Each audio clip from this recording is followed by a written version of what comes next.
Se você tem a sua Bíblia, por favor, abra comigo no livro de Deuteronômio, lendo do capítulo 32, do versículo 22. Deuteronômio 32, versículo 22.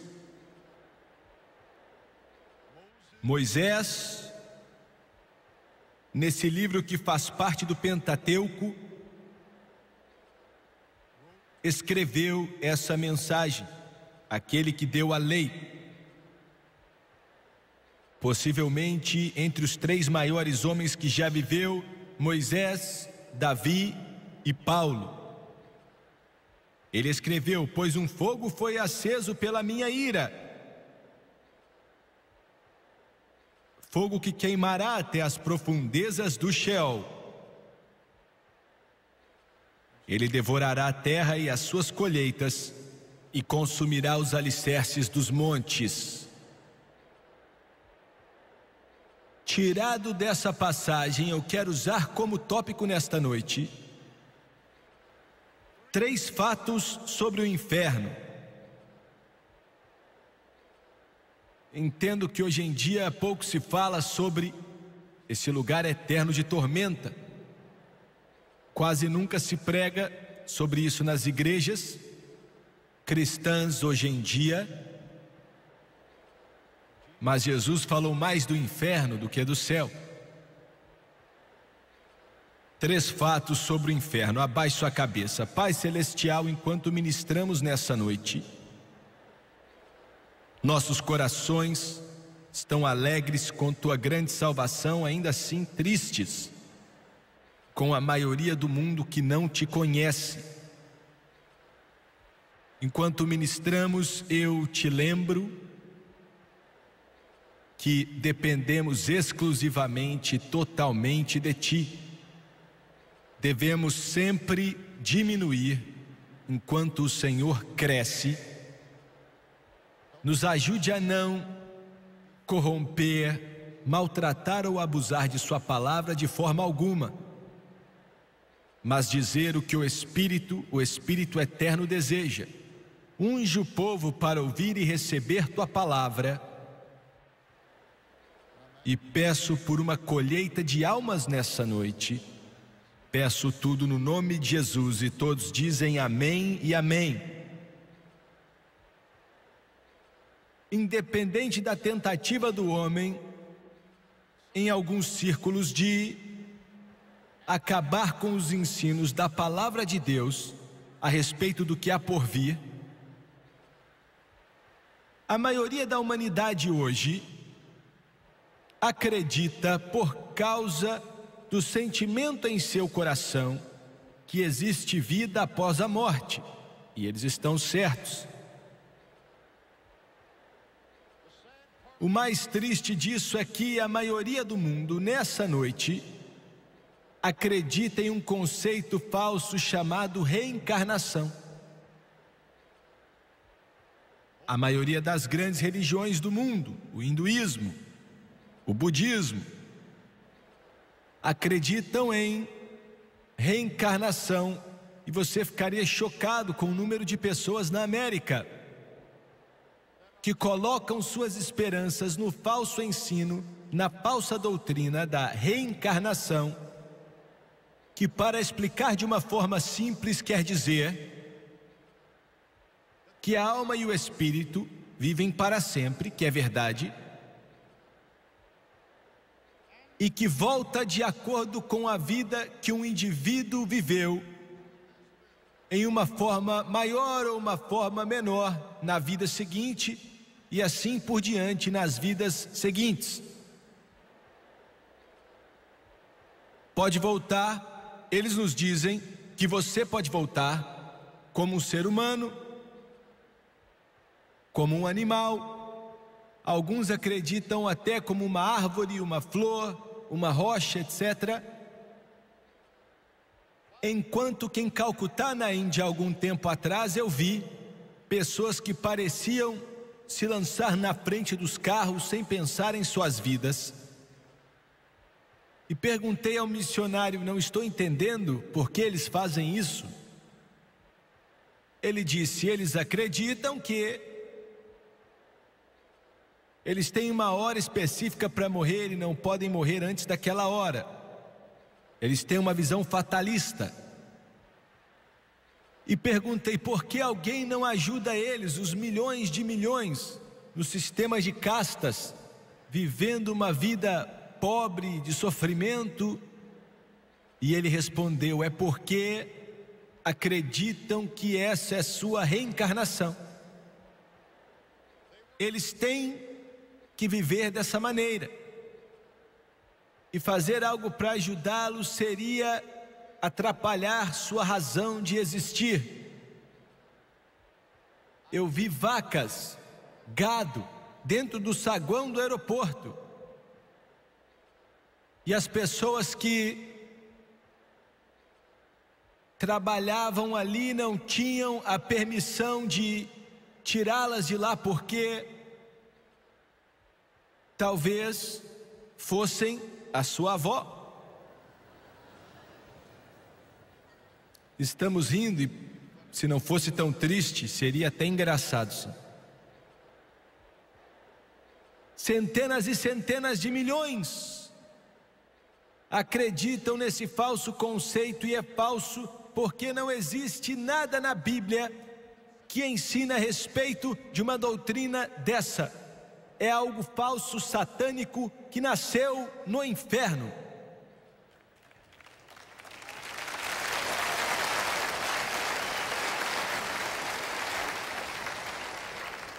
Hoje temos atores famosos na América que dizem que são tomados por pessoas que viveram 1000 anos atrás, 10 mil anos atrás, 30 mil anos atrás, e que falam através deles. A América está se tornando cada vez mais oculta, acreditando em práticas ocultas que nasceram dos espíritos das trevas, acreditando nesse conceito de reencarnação. E alguns perguntam: bem, como é possível que essas pessoas saibam de alguns fatos que naturalmente é impossível que eles soubessem? A resposta é simples: espíritos demoníacos, espíritos familiares que sabem de certas coisas, porque os espíritos vivem desde sua criação, seja lá quando isso foi. E esse clamor no coração do homem sobre o que está por vir. Existe vida após a morte? 5 minutos depois que eu morrer, aonde eu vou estar? 1 ano, 1000 anos, 1 milhão de anos, aonde vou estar? Será que o homem vai voltar para o pó e nunca mais viver? O que a Bíblia diz sobre o destino eterno do homem? Em primeiro lugar, a Bíblia ensina que o homem é um ser eterno. Deus colocou a eternidade no coração do homem. A Bíblia nos diz: você foi criado por Deus, espírito, alma e corpo. O corpo vai voltar para o pó esperando a ressurreição, sendo para a morte eterna, separada de Deus, condenação, ou a ressurreição para a vida. A alma e o espírito, como mencionamos, vivem para sempre, porque Deus te criou para viver para sempre. É um pensamento assustador, que todos vocês, todos assistindo pela televisão, todo ser humano que já viveu na face dessa terra ainda está vivo até agora, sendo no inferno ou sendo no céu. Porque a Bíblia ensina que existe um céu e existe um inferno. O inferno não é algo da imaginação de uma pessoa, é um lugar real. Deus está lá agora, Ele habita lá agora. É um lugar cheio de anjos e também por milhões de milhares mesmo de santos que já foram para lá. Existem cidades lá. ruas de ouro puro e sólido lá, de acordo com a Bíblia. E eu, algum tempo atrás, sonhei com o céu. Eu estava, uma certa mulher que foi salva sob o nosso ministério, estava morrendo de câncer, e ela não estava servindo o Senhor fazia muito tempo, e ela meio que temia, sabia que estava morrendo. Nós oramos por ela, mas na imensa sabedoria do Senhor, Ele não a curou. Um dia ela me perguntou: eu não sei o que você sabe da Bíblia, mas eu tenho medo. E eu entendo muito bem o que ela quis dizer. Eu não a repreendi, mas eu disse para ela assim: você não precisa temer. E foi algo estranho. Algumas noites depois, eu sonhei. Tive esse sonho. Sonhei que minha esposa estava comigo, e sonhei que mais 3 pessoas estavam comigo, e essa senhora que mencionei estava conosco, e nós entramos nesse lugar chamado céu. Nunca vi uma beleza assim, mas não era o tipo de beleza feita pelo homem que imaginamos, criada por mão de homens. O que era mais lindo sobre aquele lugar, ainda que a topografia fosse de tirar o fôlego, mas aquilo não era a grandiosidade do lugar, aquilo não era a maravilha do lugar, não era o que chamava mais atenção. Atravessamos o grande campo, as árvores eram lindas, e ela olhou para mim e disse: isso é para mim? E eu disse para ela: eu disse para você que não seria ruim. Eu disse que seria lindo. Isso é para você. Ela olhou para mim, e todos ali maravilhados, boquiabertos. Era lindo, mas olha o que eu quero te dizer. É que havia um sentimento ali, um espírito ali, que não tenho palavras, o vocabulário ou palavras que possam explicar. Havia um sentimento de unidade,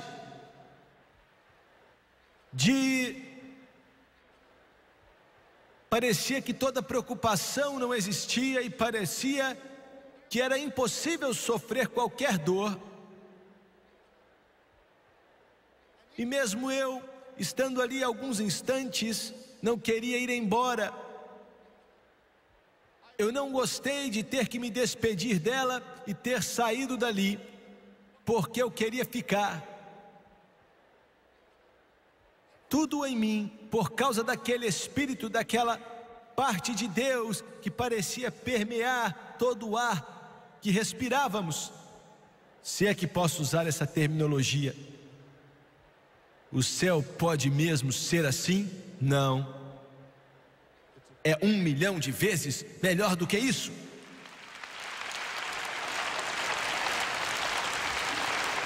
Como alguém pode saber? Porque a Bíblia diz, Jesus disse: na casa de meu Pai existem muitas moradas. Ele disse que se não fosse assim, eu teria te dito. Mas estou indo embora preparar um lugar para você, para que aonde eu esteja um dia, você esteja comigo lá para todo o sempre.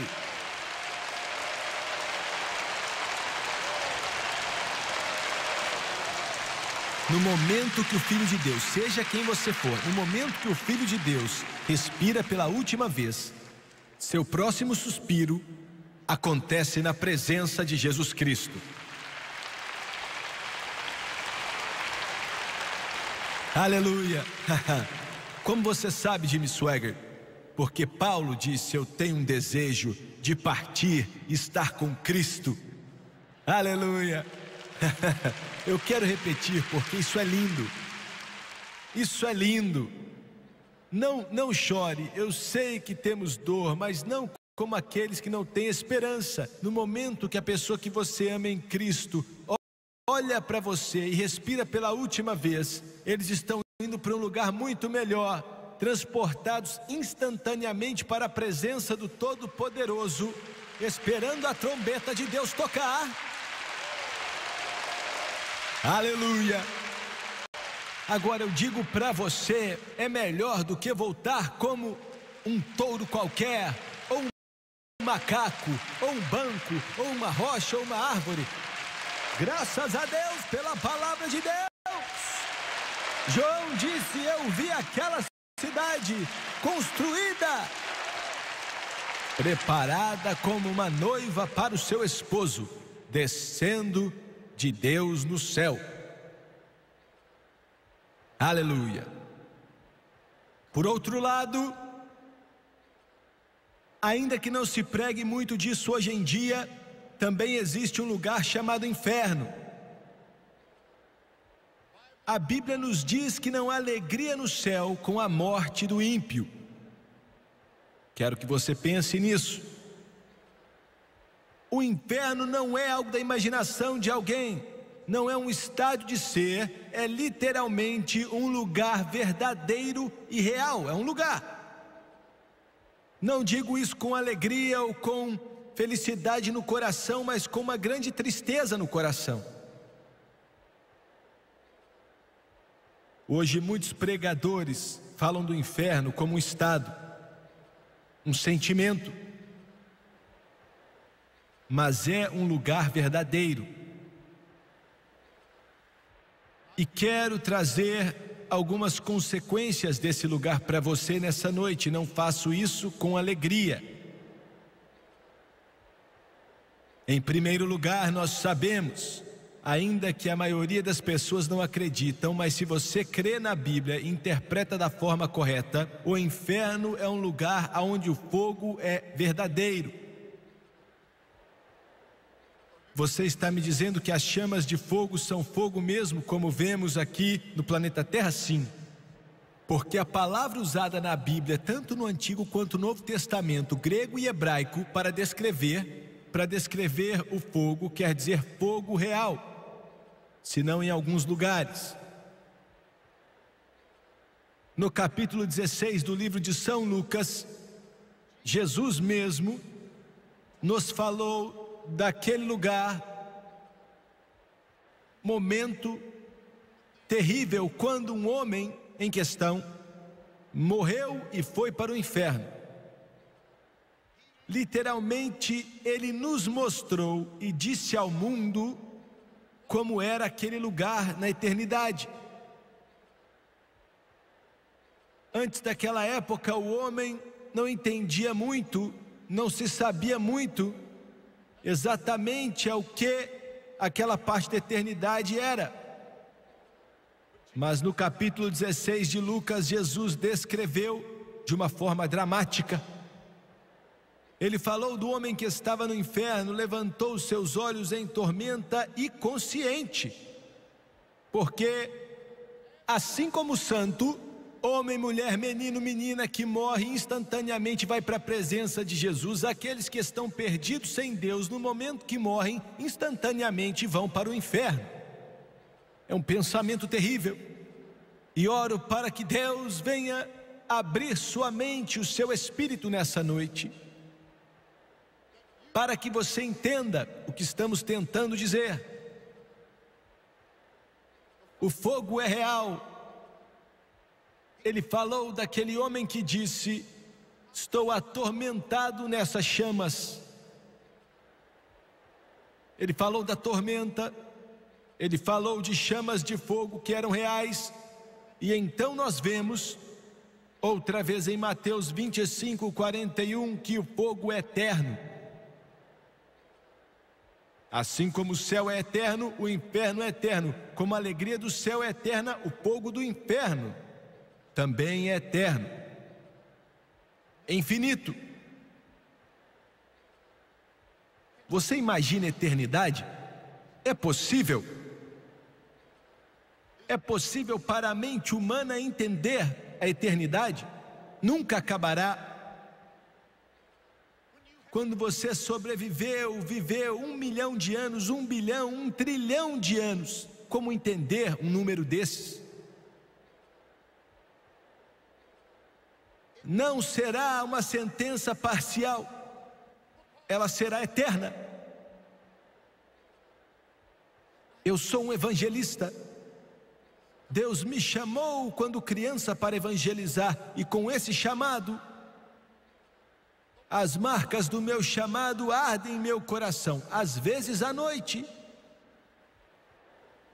eu acordo e literalmente sinto a eternidade sem Deus. Eu sinto quão perdida uma alma está. Eu sinto, é algo tão terrível que palavras não podem descrever. Perdida eternamente, enquanto sentia aquela presença maravilhosa nas portas da glória, quando Deus me deu aquele sonho. Eu também já senti várias vezes a agonia de estar perdido eternamente. O Espírito Santo de Deus me deixou sentir. E é isso que o Senhor estava falando quando falou para Adão e Eva: não comam da árvore do conhecimento entre o bem e o mal, porque no dia que vocês comerem desse fruto, certamente vocês vão morrer. O que ele estava dizendo? Ele estava falando da morte espiritual, uma separação eterna de Deus. Eu já senti, cheguei a me segurar na beira da cama e senti. E se por algum instante vocês me assistindo pela televisão puderem sentir esse sentimento de estar perdido para todo sempre, para sempre, sem ter como voltar, sem ter como ser executado, certamente você aceitaria a Jesus. Certamente você diria sim para Deus, porque eu te digo, não existem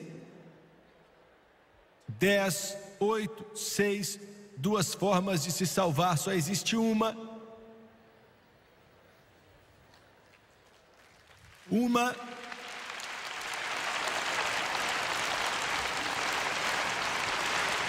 Eu não diria uma só palavra ruim contra a sua religião, seja quem você for, aonde estiver.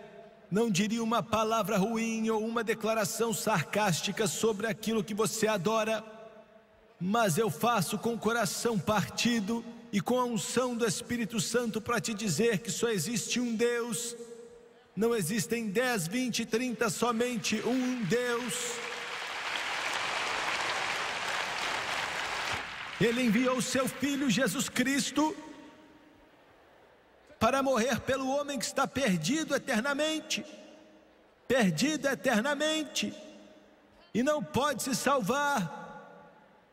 Pode ofertar em sua instituição de caridade filantrópica, dê milhões de dólares, mas isso não salva a sua alma.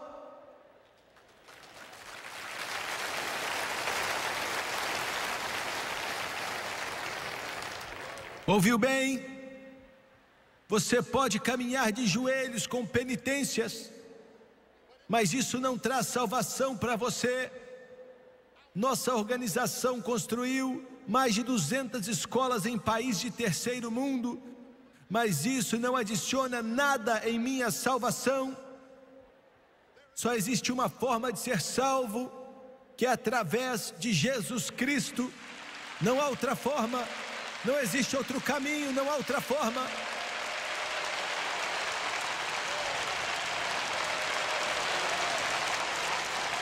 O Deus triuno, Deus o Pai, Deus o Filho e Deus o Espírito Santo. Um só Deus, desceu aqui e morreu em uma cruz sangrenta. E é por isso que você deve aceitar a Jesus Cristo Não é o bastante dizer que ele foi um grande profeta, ou um grande mestre, ou um operador de milagres, ou acreditar que ele nasceu da Virgem Maria. Jesus Cristo é Deus, Jesus Cristo é Deus, Jesus Cristo é Deus, e o sangue puro que ele derramou pelos pecados do homem é o que você tem que aceitar, a ele como seu Salvador eterno.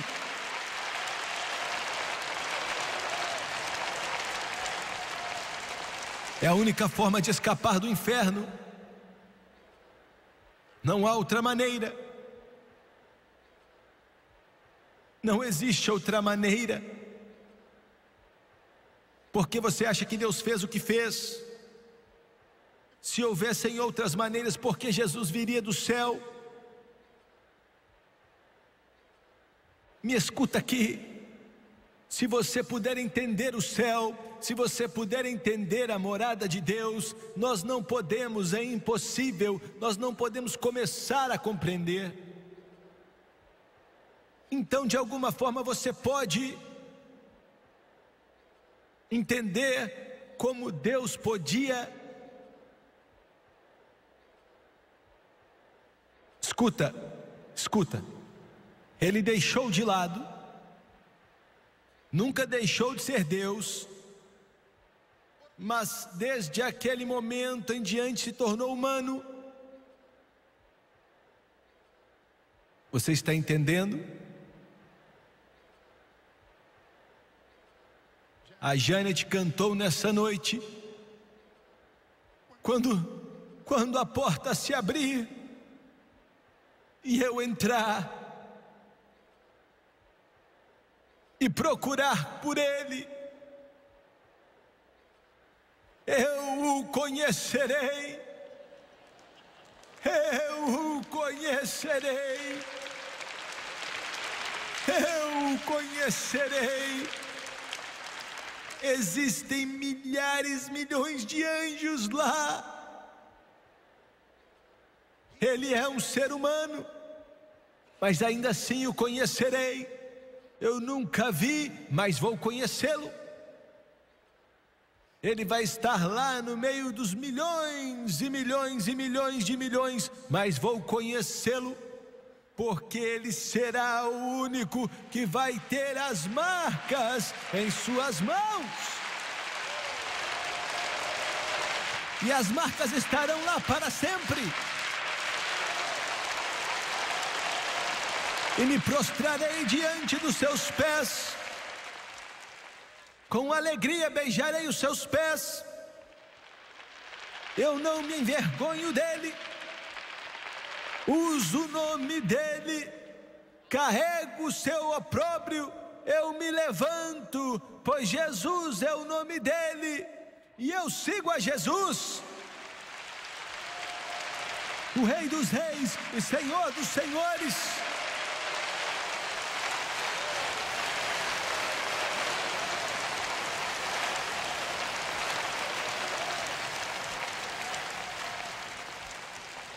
Confesso ele diante dos homens, confesso ele diante da África, confesso ele diante da Ásia, confesso ele diante da Europa, confesso diante dos reis da Europa, confesso diante da América, confesso ele diante dos acadêmicos, confesso ele diante da comunidade científica e diante dos homens ricos, confesso ele diante dos pobres desse mundo e confesso ele como Rei dos Reis e Senhor dos Senhores, Salvador da humanidade, Criador do céu e da terra, que dá a vida eterna.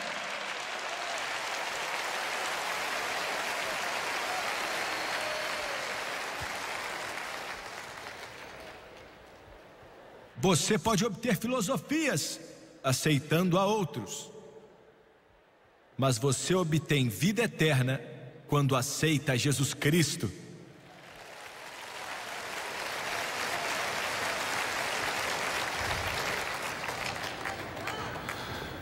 Oh, the love that drew salvation's plan, and the grace that brought it down to man. Oh, the gulf, the mighty gulf that our God did span at Calvary.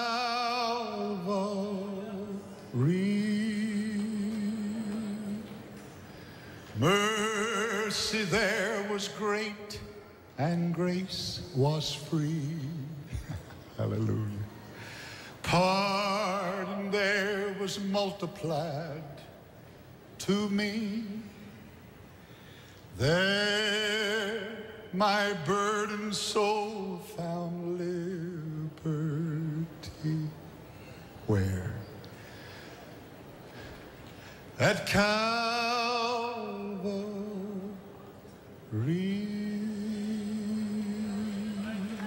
Hallelujah.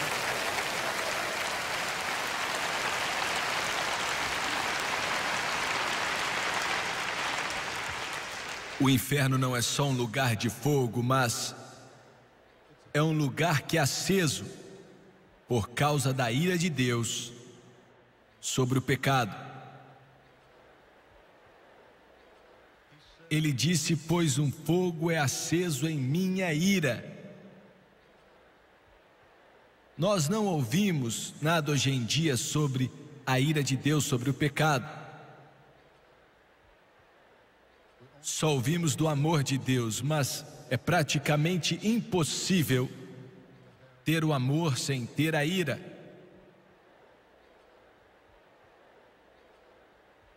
A ira de Deus sobre o pecado, não existe uma forma de conhecer ira assim. Não há como compreender.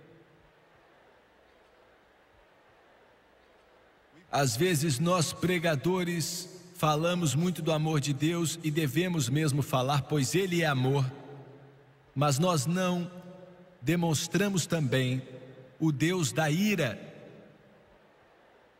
sobre o pecado. Quando o homem pecou, a ira de Deus estava sobre a cabeça do homem. Deus podia fazer muita coisa, podia literalmente aniquilar os homens, porque Deus não pode compactuar com o pecado de nenhuma maneira. Ele é um Deus santo. Você pode entender isso? Os querubins clamam: santo, santo, santo. Tão santo que é impossível que homens que não nasceram de novo possam entrar em sua presença.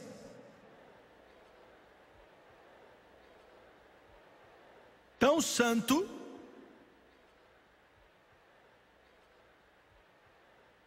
que se uma só pessoa fosse para o céu sem se converter, seriam queimados na hora. A ira de Deus. No Antigo Testamento, a lepra representava o pecado. O leproso tinha que ficar fora da congregação. Ele não podia chegar perto, ou podiam chegar perto dele. Ele usava um capuz sobre sua cabeça, representando que a ira de Deus estava sobre ele. E ele clamava: lamai, lamai, lamai, lamai, que quer dizer impuro, impuro, impuro, impuro.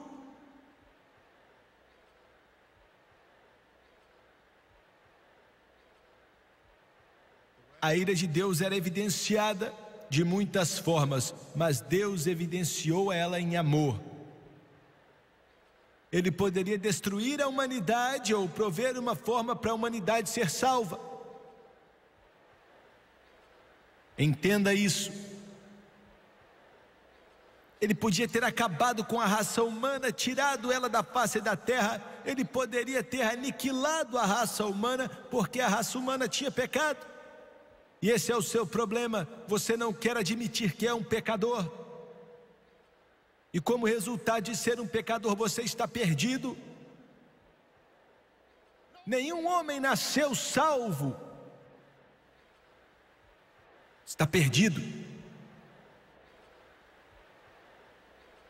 E Deus, em sua ira, não podia compactuar com o pecado, mas ele expressou sua ira em uma língua que não podemos entender, em amor, pois a Bíblia diz que Deus tanto amou. Deixamos essa palavra tanto de fora, achamos que ele só amou o mundo, mas ele amou o mundo de tal maneira, não como eu expliquei ontem à noite, mas estou falando da humanidade. Tanto amou a humanidade, é um amor tão grande, como disse, que traçou o plano da salvação, e a graça trouxe isso para nós. Ele tanto nos amou que deu o seu único filho, para que todo aquele que nele crê não pereça, mas tenha vida eterna.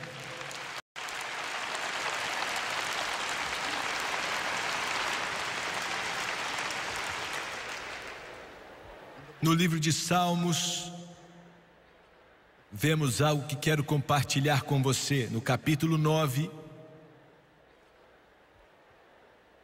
diz, no versículo 17: voltem os ímpios ao pó, todas as nações que se esquecem de Deus. E o versículo 18 diz: mas os pobres nunca serão esquecidos, nem se frustrará a esperança dos necessitados. É uma declaração tremenda que o jornal aqui da sua cidade trouxe uma declaração que supostamente eu fiz, mas nunca diria algo assim, nem sob ameaça de morte. Eles mentiram. Dizem que eu falei que os moradores de rua e os necessitados não valiam nada. Isso não é verdade, viu? Jamais nem pensei em uma declaração tão idiota. A Bíblia nos diz que Deus, em sua ira, olha para um mundo aonde centenas de milhões estão passando fome. Entendeu bem? Aonde centenas de milhões nessa noite estão famintos, aonde homens ruins colocam suas botas no pescoço dos oprimidos.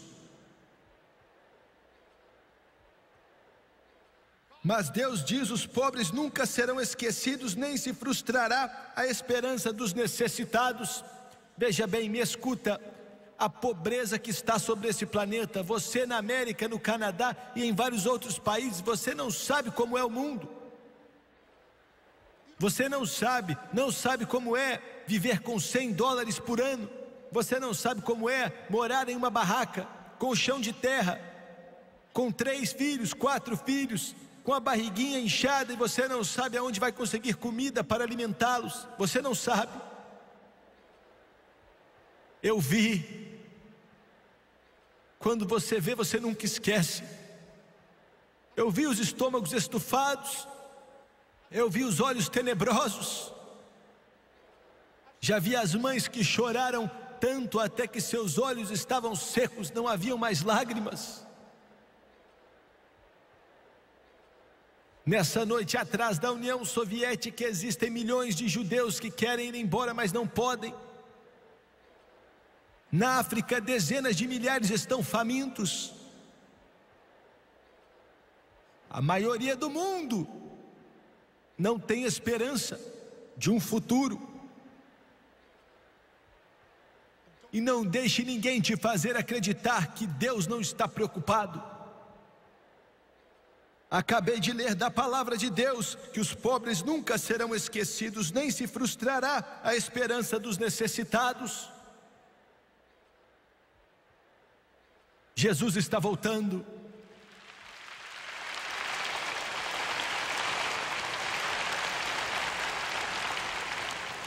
Deus me falou, enquanto eu estava pregando em todas as partes do mundo, para milhões, em país após país.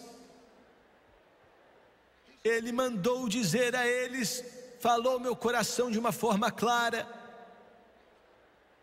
Diga a eles para não olhar e buscar ajuda nos Estados Unidos. Diga a eles para não buscar ajuda em Wall Street ou no Partido Republicano ou Democrata. A esperança deles não está em governos ou nações ou homens, por mais generosa que a América tenha sido. Mas diga a eles para se prepararem para encontrar com Deus e ver a vinda de Jesus, pois a vinda de Jesus Cristo é a esperança deles, é a bem-aventurada esperança, bem-aventurada esperança. A única esperança desse mundo não é a união de várias nações, mas a vinda do Senhor.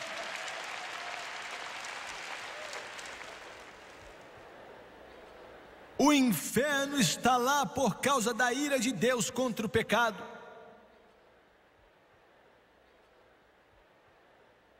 E o inferno está lá e vai consumir. Moisés falou em Deuteronômio os alicerces dos montes. O que isso quer dizer? Jesus mesmo explicou. Ele disse que largo é o caminho que leva para a destruição e muitos entram por ele. Mas estreito é o caminho que dá vida e poucos o encontram. É a palavra dele. Poucos são os que encontram. Por causa do pecado, por causa do engano de Satanás com a raça humana, a maioria da raça humana, e digo com tristeza, está indo para o inferno. O inferno consumirá os alicerces dos montes. Por quê? Por quê? Em primeiro lugar, por causa das falsas religiões. Em segundo lugar, por causa do cristianismo apóstata. Ouviu bem? Me escuta. Nessa noite nós temos o inimigo soviético. Eu estava no hotel principal da Rússia, lá em Moscou, no último andar, muito acima dos muros do Kremlin e seus 32 acres. Comi umas 6 ou 7 refeições ali, com nossos intérpretes e guias russos olhando dentro. Eu podia ver dentro do Kremlin. Além dos muros do Kremlin. E toda noite eu ficava imaginando, a América, quem paga imposto na América já gastou $1 trilhão com a defesa do país por causa daqueles 32 acres. Por quê? Nessa noite o presidente está lutando, tentando chegar a um acordo para tentar diminuir o inevitável que em breve vai acabar com o mundo. Cada minuto que passa, todo minuto, $1 milhão é gasto em bombas, armas. $1 milhão por minuto, 24 horas por dia, 7 dias por semana, 365 dias no ano. Por quê? Isso vai te chocar. Em volta do Kremlin, 32 acres. Contei 27 cruzes. Estranho, não é? No coração do materialismo humanista. Mas ainda assim haviam 27 cruzes lá, que um dia foram igrejas, mas estão lá até hoje. Eu contei 27 delas. Por quê? Por que milhões de dólares gastos em armas? Por quê? Porque na União Soviética, na época conhecida como Rússia, o cristianismo que era para propagar o Evangelho de Jesus Cristo, estava preocupado com o salário dos padres e a cor de suas vestimentas quando os comunistas tomaram a Rússia, o cristianismo apóstata. O mundo nessa noite está se preparando para a guerra nuclear, porque o ministério na Rússia falhou, o cristianismo falhou. E se a América descer da mesma forma, não será por causa dos nossos departamentos de ciências ou pesquisas, ou por causa das mentes pensantes em Harvard, ou em Princeton ou Columbia que falharam, mas sim porque os púlpitos falharam.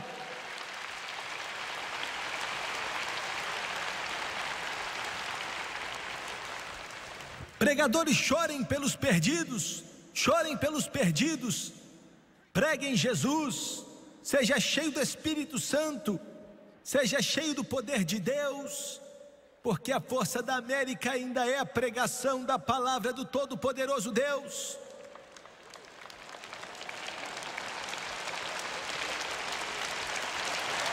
A maioria do mundo está indo para o inferno.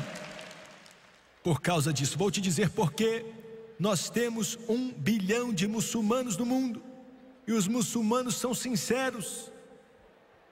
Eu sei, pois já debati com os melhores deles. Nas universidades, temos mais de 1 bilhão de muçulmanos. Já viajei na África e vilas inteiras se tornam muçulmanas, vilas inteiras muçulmanas. Por que isso está acontecendo? Sem desrespeitar o Islã, mas por que existe o Islã? Por que foi que Maomé escreveu o Alcorão?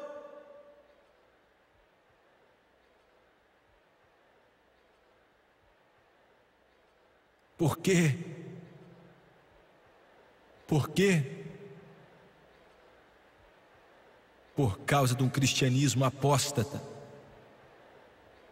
Ele se cansou da adoração a Maria e de rezar para imagens e de água benta. Você está me entendendo? Ele estava enganado, cego, sim, mas ele se cansou daquilo.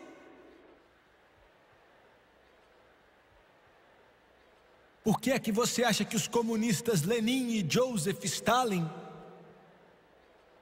nascidos do inferno, começaram o comunismo? Criados no cristianismo, mas em um cristianismo apóstata. O que você está me dizendo, Swagger? Estou te dizendo que o cristianismo não são prédios.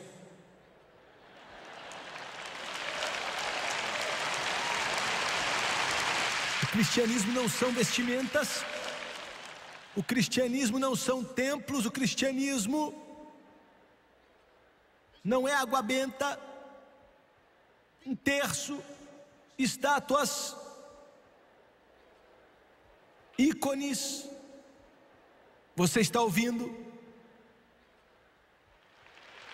O cristianismo não são altares, não é o padre. O cristianismo é um relacionamento com Jesus Cristo, Rei dos Reis e Senhor dos Senhores. Não precisa de padre, ou de altar, ou de templos, ou de velas, ou de água benta, ou de terço. Eu vou a Deus o Pai através de Jesus Cristo.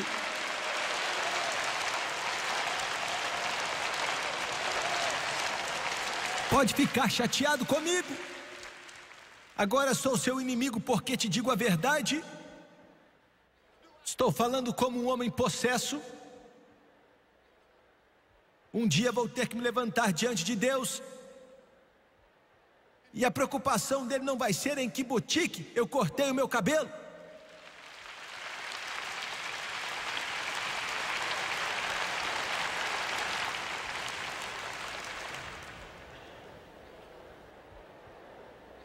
Um homem que disse que estaria aqui nessa noite falou que meus ternos estão terríveis e eu tenho que ir na loja dele. E eu disse: quando eu calço os 2 sapatos iguais, minha esposa fica feliz. Eu não me importo com minha aparência. Quero te fazer pensar de uma forma que você não durma à noite. Quero que você sinta o inferno. Quero que você veja o céu. Quero que você veja a cruz do Calvário e veja Jesus Cristo e veja as marcas em suas mãos. Eu quero que você escute Ele dizendo: vinde a mim todos que estão cansados e sobrecarregados e eu te darei descanso. Quero que você sinta o poder do Espírito Santo. Eu sou apenas uma voz que clama no deserto: endireitai as vossas veredas, pois Jesus está voltando.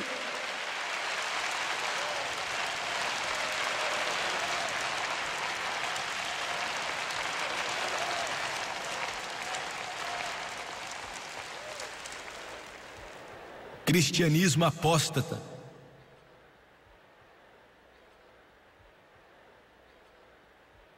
Os discípulos e os apóstolos, eles evangelizaram o mundo civilizado da sua era sem a ajuda de rádio, televisão, de impressoras, telefone ou qualquer ajuda moderna. Foi através do Espírito Santo. Acho que no ano 306 ou 316, não sei, Constantino tornou o cristianismo a religião do Estado. E você nasceu nela, e o cristianismo morreu. Até que Martim Lutero, em Wittenberg, na Alemanha, pregou suas 95 teses na porta, dizendo: graças a Deus por aquele padre católico, o justo viverá pela fé.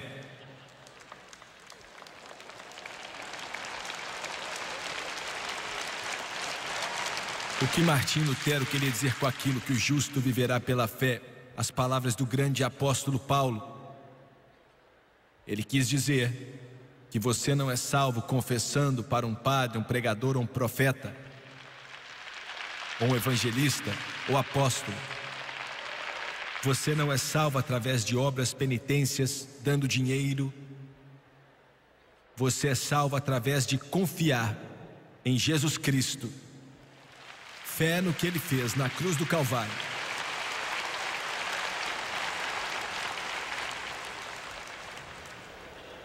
No livro de Apocalipse,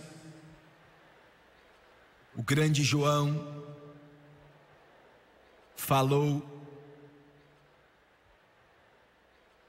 no capítulo 21, no versículo 8, sobre os que estão indo para o inferno. Ele disse: os covardes que não se levantaram por Jesus Cristo com medo do que a humanidade poderia dizer. Ele diz que irão para o inferno. Os incrédulos, muitos de vocês não acreditam no que estou dizendo, não acreditam nesse livro. Você morrerá perdido sem Deus. Os depravados, quando você estuda a raiz da palavra, diz perversão sexual, molestadores de crianças, de jovens, pedófilos.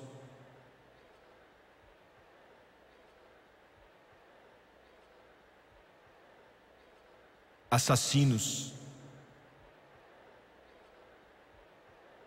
doutores, quando você aborta um bebê, você cometeu assassinato, viu?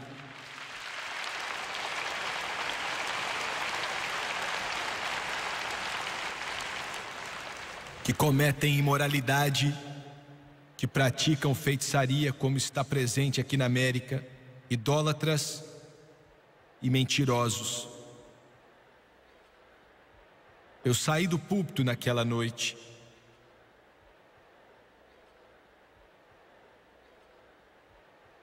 e a igreja estava esvaziando. Tínhamos orado no altar. Quase todos tinham ido embora. Eu passei voltando em frente ao escritório do pastor. Ia passar, mas parei, a porta estava meio aberta. Olhei para dentro e vi o pastor sentado atrás da mesa. Ele estava chorando com as mãos na cabeça.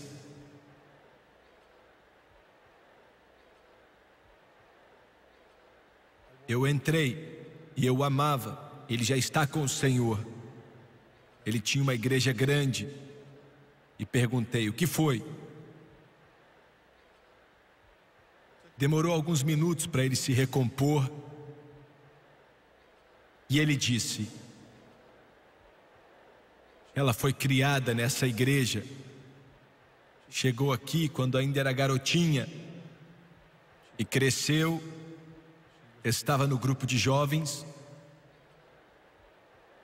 E então perdemos ela. Ele me mostrou o jornal daquela época. Garota assassinada brutalmente.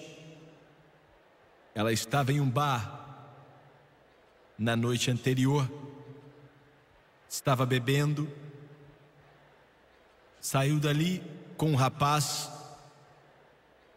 sabem exatamente o que aconteceu, porque o garoto veio e acabou se entregando depois.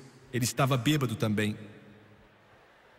Ele tentou se aproveitar dela de uma forma indecente, ela disse que não, e ele tinha um anel em sua mão. Ele perdeu o controle e bateu nela, e aquele anel rasgou seu rosto em pedaços, e ele literalmente socou ela até a morte. O funeral foi feito com o caixão fechado, e na manhã seguinte ele se entregou para a polícia. Estava atordoado.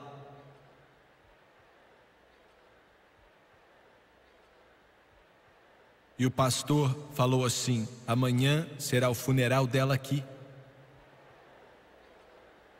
Na manhã seguinte fui para a igreja orar como fazia.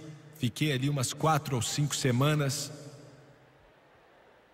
Eu entrei pela porta lateral, subi até a galeria, porque lá tinha um silêncio maior e eu podia orar, e eu orei. Eu estava buscando Deus sobre o que pregar no culto daquela noite. Era mais ou menos 8 da manhã, 8:30. Então olhei para baixo, pela primeira vez, para a frente da igreja, e me chocou de uma forma que eu não pensei assim que o que eu estava vendo era real, porque o caixão estava ali. Eu não entendi por que a funerária levou para a igreja tão cedo, mas levaram. Não tinha mais ninguém na igreja. Estava de pé na galeria, olhando para aquele caixão. Eu sabia que era a garota. E acho que ela tinha 17 anos. Eu senti a voz do Espírito Santo me dizendo para descer, e eu desci. Desci pelo lado, cheguei do lado do caixão e fiquei de pé ali. E eu nunca senti como me senti naquele momento. Eu não conhecia a garota, nunca tinha visto ela, só sabia do que o pastor me falou. Mas o Espírito falou comigo. O caixão aqui, e eu estava perto da ponta. O caixão fechado. E ele disse para mim: eu falei com ela. Eu implorei com ela. Eu tentei fazê-la voltar. E ela não quis. Eu tentei convencê-la. E tentei outra vez. Mas ela não quis vir. Ela não quis vir. E agora ela está perdida para sempre.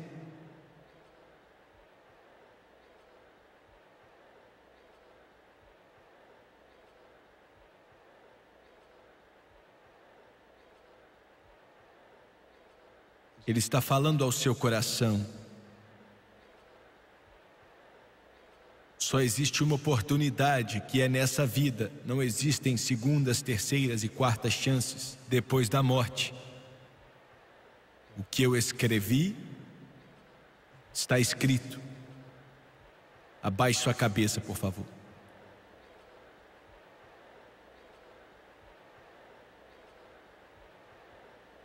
Pai Celestial,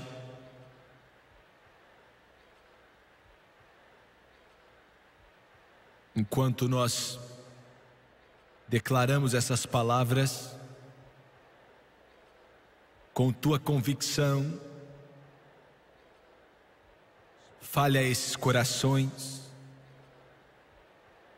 Te peço em nome de Jesus.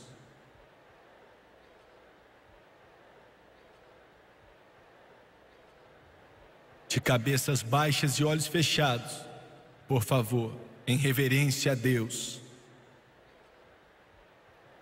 Nesse momento, o Espírito Santo de Deus vai falar com você. Como falou com aquela garota. Porque você é muito especial para Ele. Jesus Cristo morreu por você.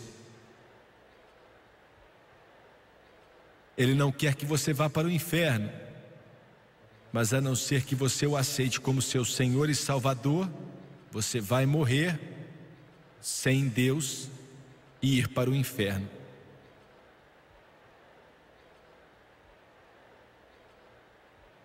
Quantos aqui nesse ginásio dizem: Jimmy Swaggart, não estou vivendo corretamente? Não estou vivendo corretamente. Ore por mim, por favor. Levante sua mão para que Deus veja. Levante, por favor, em todo esse ginásio. Ore por mim, não estou vivendo bem. Ore por mim. Nas arquibancadas, na galeria, levante sua mão. Ore por mim, eu vou ver. Não vou envergonhar você. Eu te prometo. Continue levantando. Muito obrigado. Continue levantando. Continue levantando. Lá atrás, lá no topo, dos lados, em todo lugar. Quero que todos se levantem, por favor. Se coloque de pé.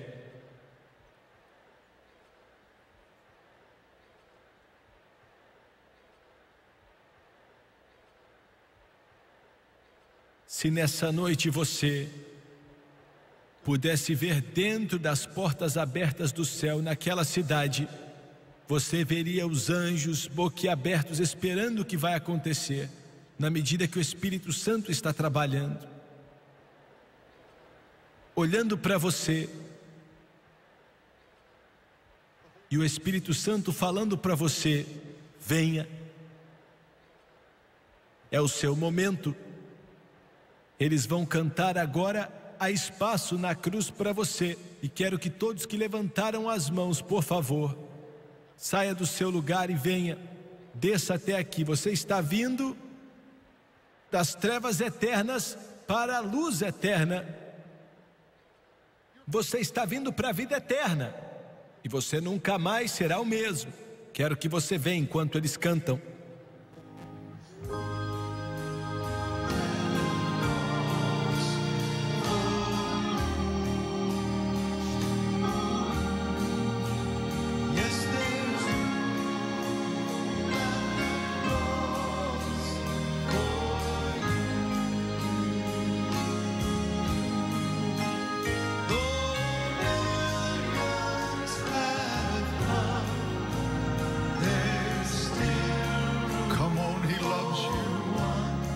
There is room at the cross for you. At the cross. Sing that verse. Sing that verse, please. The cross upon which Jesus died is a shelter. Is a shelter in which we can hide, and its grace so free is sufficient for me. It's sufficient for me, he said. And deep is this fountain. Deep is this fountain. As wide as the sea. Come on tonight.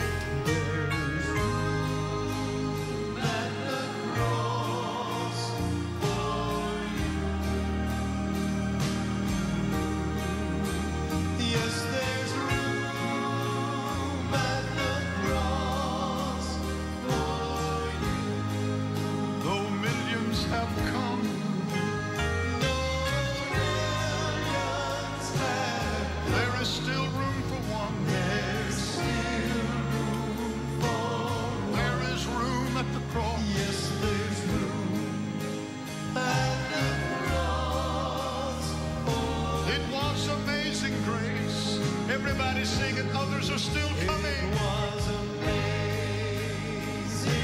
grace, how sweet that sound, that saved a wretch like me. That saved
Quero que você olhe para o irmão Swagger por alguns instantes, por favor, e vocês pela televisão.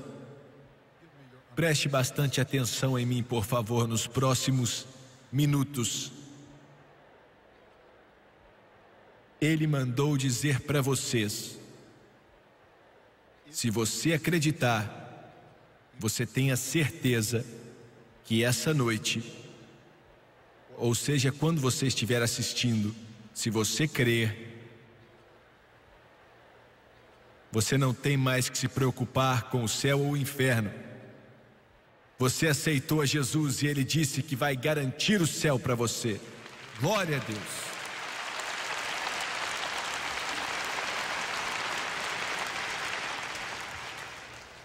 Ele vai dizer para você nessa noite, como falou para os discípulos antigamente: siga-me. Vai ser uma jornada que jamais vai acabar.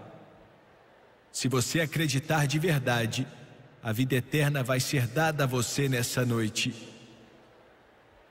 Você vai se tornar uma nova criatura em Cristo Jesus. As coisas velhas vão passar e tudo vai se fazer novo. Eu quero que você abaixe a sua cabeça e feche os olhos, por favor. Já orei com milhões de pessoas e agora tenho a oportunidade e o privilégio de orar com você. E quero que você, sim você, repita essa oração depois de mim.